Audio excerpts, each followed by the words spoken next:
Hey everyone, welcome to the Autoimmune Dietitian YouTube channel. My name is Annie. I'm a registered dietitian and I work with people struggling with autoimmune diseases. In my work with my clients, I help them use both food and lifestyle as a way to improve their symptoms and hopefully give them their lives back. So, there is no one way to eat for autoimmune diseases, which makes the nutrition part so great and fantastic, but also so frustrating. And while there are plenty of eating patterns that can lower inflammation, the trick is to find the one that suits you the best. So, here's an overview of some of the diets and how they work to lower inflammation. Before I jump in, I just need to attach a disclaimer to this video that the information in today's talk is not the substitute for the diagnosis, treatment, or care of disease by a medical provider. This is for informational purposes only. Please consult your qualified health professional for any changes that you make to your medical care. Okay, the first eating pattern is the Mediterranean diet. So this type of eating pattern is probably the most studied diet across the board. It emphasizes plants, including a variety of fruits, vegetables, and whole grains. Seafood is the main protein, with a modest intake of other animal proteins like chicken and poultry. Dairy, red meat, and alcohol are also eaten occasionally. Extra virgin olive oil is the main source of fat, along with nuts and seeds. So, this dietary pattern has been shown to lower cardiovascular disease risk, which is also an inflammatory disease. And in terms of autoimmune diseases, it can lower inflammation across the board, making it a very suitable option for a variety of different conditions. In specific studies, it may be protective for several different diseases, including thyroid diseases, rheumatoid arthritis, and inflammatory bowel disease. Next is the autoimmune protocol, otherwise known as AIP. It is an elimination diet where common inflammatory foods are removed in order to restore the integrity of the intestinal lining and rebalance the gut microbiome. It is similar to the Paleolithic diet, but a bit stricter in terms of which foods are allowed.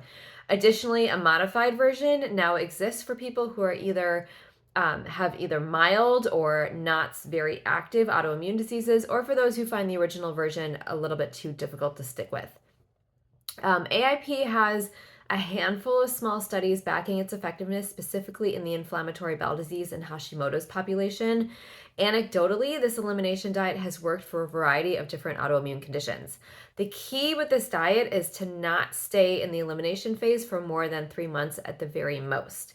Even though this diet is very nutrient dense, and it's a great kind of pattern to follow, I've seen many people not do this diet right and end up with nutritional issues. So make sure that you're doing it correctly. Seek guidance from a AIP certified coach or a dietitian who knows about AIP.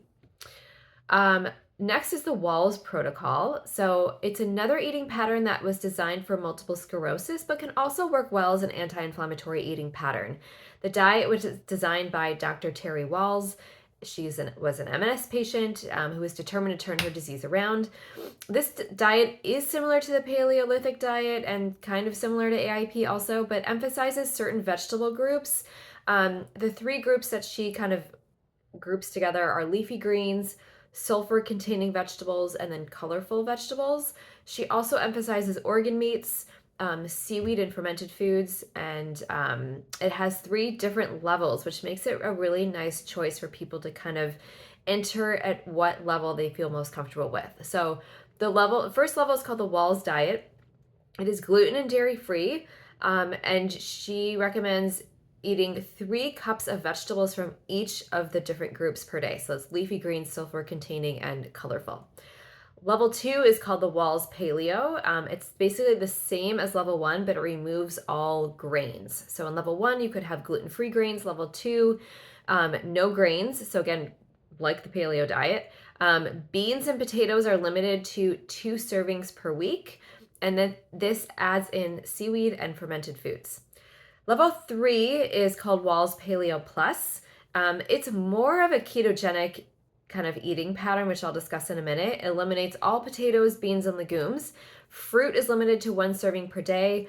They introduce intermittent fasting at this phase, and only 2 meals per day are allowed. And then because of that, the vegetables drop from 9 cups per day to 6 cups per day, 2 cups per each group. This diet has a lot of success within the MS population, and more research is definitely needed for other autoimmune diseases. Ketogenic is another eating pattern that people try to follow to lower inflammation. It is a high fat, low carb diet with the goal of switching the body's main fuel source from glucose to ketones. For many years, it had been used to improve seizure related conditions. And recently, this diet has been studied for other neurodegenerative diseases, including MS and Alzheimer's disease, which they believe is also an autoimmune disease.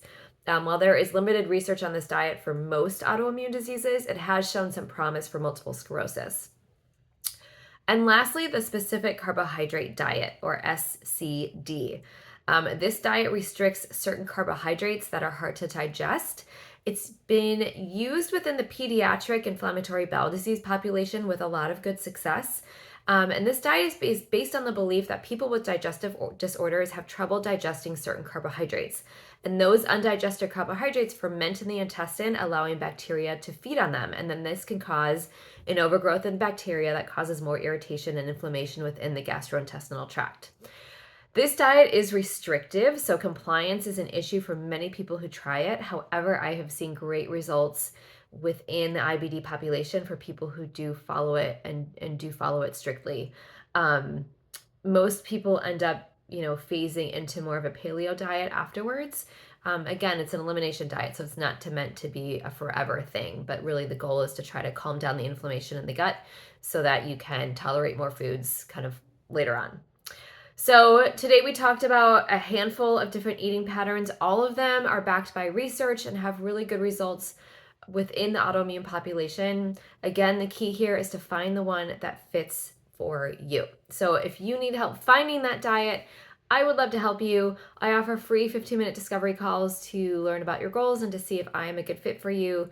If you go to my profile on YouTube, you should be able to book a discovery call. If you can't find it there, my website, annierubin.com, you will be able to book it there. So please reach out if you have any questions. If you enjoyed this video, please hit the subscribe button. These do come out about every week, trying to give you lots of information to help you manage your autoimmune disease, with diet and lifestyle. So thank you for joining me. Catch all my other videos in my library. Drop a comment if you have any questions, and I will see you next time. Thanks.